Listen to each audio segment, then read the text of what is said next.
नमस्कार सभी को। नमस्कार। मैं डॉक्टर कविता नोनिया स्वागत करती हूँ आप सभी का आज के इस वेरी वेरी इंपॉर्टेंट सेशन में।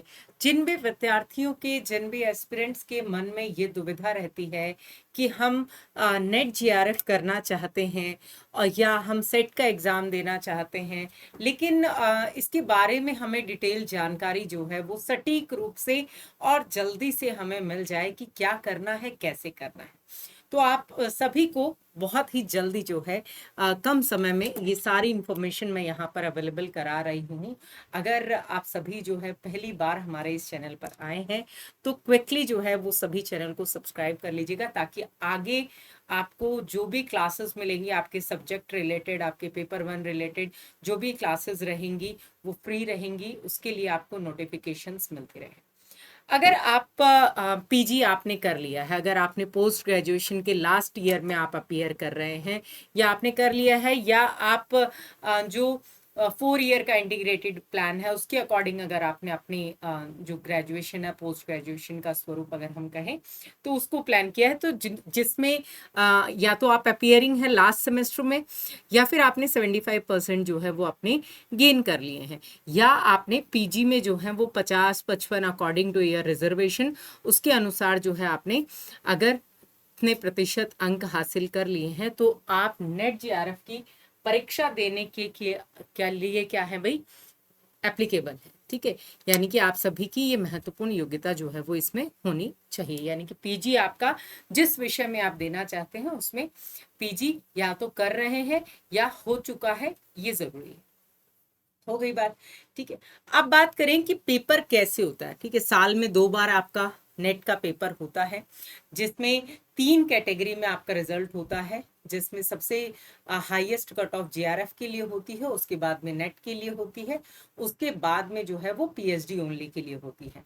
जीआरएफ की कट ऑफ भी अलग अलग कैटेगरी में, जैसे जनरल में, ओबीसी में अलग अलग ग्रुप में आती है, नेट की भी इसी तरीके से पीएचडी ओनली। जीआरएफ में अराउंड 1% जो भी एस्पिरेंट्स रहते हैं जिनका सिलेक्शन होता है, नेट में आप मानेंगे तो अराउंड 6% जो होते हैं, 6% स्टूडेंट्स जो है उसमें सेलेक्ट होते हैं, और पीएचडी ओनली में जो है आपके मात्र अराउंड 15% के आसपास जो है वो स्टूडेंट्स को लिया जाता है। अब इसमें जो पीएचडी ओनली, भाई नेट जो है, जीआरएफ जो है वो वैलिड होता है आपका तब जब आपको फेलोशिप कब मिलती है, तो उसके बारे में आपको एक डिटेल वीडियो मिल जाएगी कि भाई कितनी मिलती है, कैसे मिलती है। तो जो आपकी फेलोशिप होती है उसके लिए वेरी इंपॉर्टेंट चीज आपकी क्या है कि आपको फेलोशिप तब मिलेगी जब आप अपने पीएचडी के लिए जो है वो एनरोल कर लेंगे, उसके बाद ही आपकी स्टार्ट होगी। ठीक है, क्योंकि वो आपको रिसर्च करने के लिए मिल रही है, पहली बात। दूसरी चीज, जो जीआरएफ है वो आपका 3 साल के लिए वैलिड रहता है, उस दौरान जो है आपको अपना पीएचडी में एनरोलमेंट जरूर कर लेना चाहिए। देन आप देखेंगे मोस्ट इंपॉर्टेंटली नेट जो है वो लाइफ टाइम के लिए वैलिड रहता है। पीएचडी ओनली जो है वो 1 वर्ष के लिए मान्य रहता है। ठीक है, कि जहाँ पे भी आप पीएचडी में एडमिशन लेना चाहते हैं, पीजी के बाद में आप अपनी पीएचडी करना चाहते हैं, और वहाँ पे आपको एंट्रेंस नहीं देना पड़ेगा, आप डायरेक्ट जो है वो उसमें इंटरव्यू में चले जाते हैं, फॉर्म फिल करेंगे और इंटरव्यू, तो वो 1 साल के लिए वैलिड रहता है। ठीक है, साल में 2 बार आपकी परीक्षा होती है, और साल में जो 2 बार ये परीक्षा होती है उसमें क्या पैटर्न रहता है परीक्षा का। परीक्षा का क्या पैटर्न रहता है, देखिए परीक्षा का पैटर्न ये रहता है कि आपका पेपर जो है वो ऑनलाइन होता है। ठीक है, पहली बात, पहले ऑफलाइन हुआ करता था, बाद में इसे ऑनलाइन कर दिया गया। कोविड के दौरान जो है वो 2-2 शिफ्ट में भी एग्जाम हुआ, लेकिन अब वापस जो है वो आपका सिंगल शिफ्ट में एग्जाम हो रहा है। ठीक है, पेपर वन और पेपर टू, यानी कि इसमें 2 पेपर होते हैं। ठीक है, पेपर वन जो होता है वो सभी विषय के विद्यार्थियों के लिए क्या होता है, कॉमन होता है। ठीक है, पेपर वन जो होता है वो कॉमन होता है, और पेपर टू जो होता है वो आपका सब्जेक्टिव पेपर होता है। तो अब यहाँ पर आप देखेंगे पेपर वन और पेपर टू कितने कितने नंबर का होता है। ठीक है, तो पेपर वन में जो क्वेश्चंस होते हैं, ठीक है, पेपर वन में आपके 50 प्रश्न आते हैं। पेपर वन में कितने प्रश्न आते हैं, 50 प्रश्न आते हैं, और कितने नंबर के हो गए, प्रत्येक प्रश्न जो है वो 2 नंबर का होता है, तो यहाँ पर हो गया ये आपका 100 नंबर। ठीक है, पेपर वन 100 नंबर का। पेपर 2 जिसमें कितने प्रश्न आते हैं आपके 100 प्रश्न, 100 प्रश्न आते हैं और प्रत्येक प्रश्न 2 नंबर का होता है, तो कितने नंबर का हो गया आपका 200 मार्क्स का आपका ये हो गया पेपर 2। ठीक है, ये हो गया आपका पेपर 2। अब समय कितना मिलता है 3 घंटे, दोनों पेपर को मिला करके एक ही साथ होता है, एक ही सिटिंग में होता है, ऐसा नहीं होता कि गैप होता है, ऐसा नहीं होता। पहले जब 3 पेपर हुआ करते थे तब गैप मिल जाता था, लेकिन अब जो है वो कंटिन्यूटी में आपका ये पेपर होता है, 3 घंटे का पेपर होता है। और इसमें 3 घंटे में कितने का हो गया आपका 300 नंबर का, 300 मार्क्स का आपका पेपर होता है। बात करें अगर नेगेटिव मार्किंग की, तो नेगेटिव मार्किंग नहीं है, पहले हुआ करती थी हमारे जमाने में, अब नहीं है। तो नेगेटिव मार्किंग यहाँ पर नहीं है, बहुत अच्छी बात है, आपके लिए गोल्डन अपॉर्चुनिटी है, आगे हो सकता है हो भी जाए। और कैसा पैटर्न होता है इसका, सभी जो है वो ऑब्जेक्टिव होते हैं क्वेश्चन, यानी कि वैकल्पिक प्रश्न होते हैं। ठीक है, सब में ऑप्शंस होते हैं, उन ऑप्शंस में से आपको सही उत्तर का चयन करना है और सबमिट करना होता है अपना आंसर। तो आपको ऑब्जेक्टिव है तो कोई भी ऋणात्मक अंकन नहीं है, नकारात्मक या आप नेगेटिव मार्किंग देखें तो वो इसमें नहीं है। अब पेपर का वेटेज अगर देखेंगे आप, तो यहाँ पर आपको दिखाई दे रहा है पेपर 2 का जो वेटेज है वो अराउंड 66% का रहता है। पेपर 1 जो है वो 34%। क्यों? क्योंकि प्रश्नों का वेटेज देख लीजिए, 50 प्रश्न है पेपर 1 में, पेपर 2 में आपके 100 प्रश्न है, इसलिए पेपर 2 का वेटेज ज्यादा होता है, ये माना।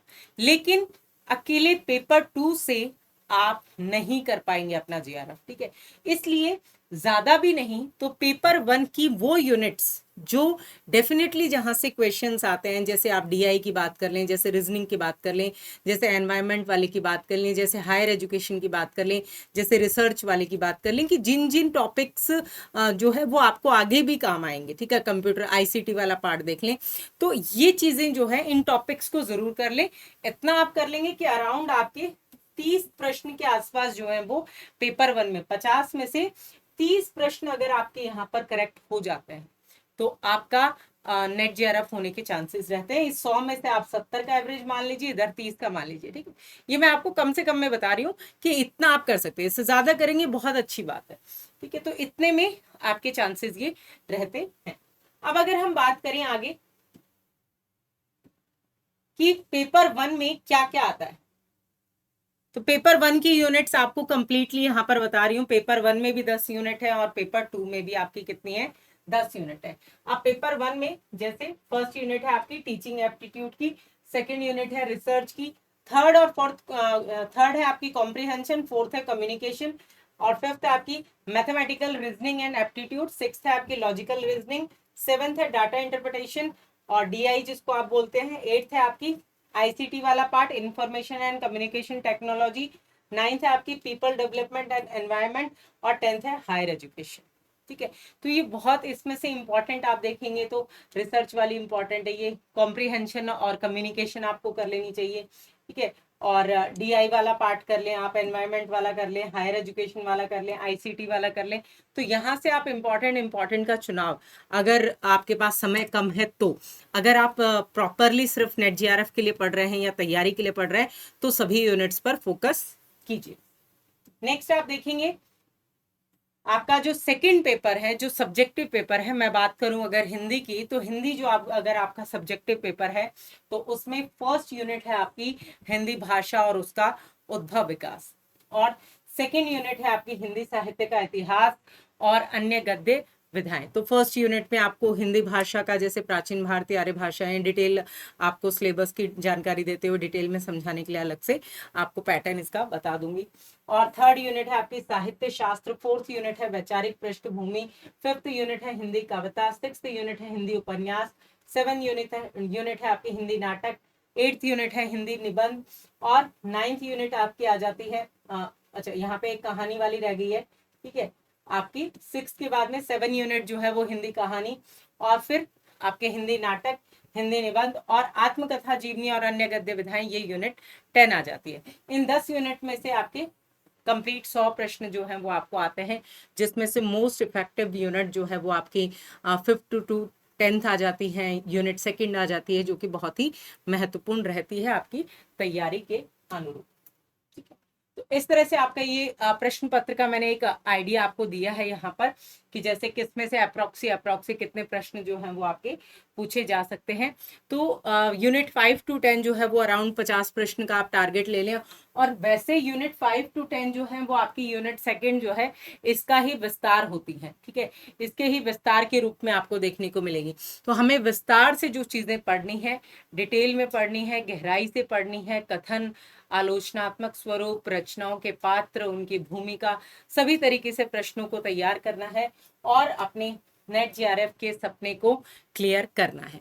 ठीक है, और डिटेल जानकारी के लिए आप कंटिन्यू बने रहें मेरे साथ। आप सभी को सारे इंपॉर्टेंट अपडेट यहाँ पर मिलते रहेंगे according to UGC NET JRF, या आप तैयारी कर रहे हैं असिस्टेंट प्रोफेसर की, जो भी आप तैयारी कर रहे हैं उससे रिलेटेड आप सभी कमेंट करके मुझे जरूर बताइएगा कि आप पर्टिकुलर किस परीक्षा की तैयारी कर रहे हैं, उसी से रिलेटेड जो कंटेंट है वो आप सभी के लिए यहाँ पर अवेलेबल होगा। चैनल को सब्सक्राइब जरूर कीजिएगा, बेल आइकन प्रेस कर लीजिएगा। मैं डॉक्टर कविता नूनी आपको बहुत बहुत धन्यवाद देती हूँ और आपकी भावी परीक्षाओं के लिए आपको शुभकामनाएं देती हूँ। धन्यवाद।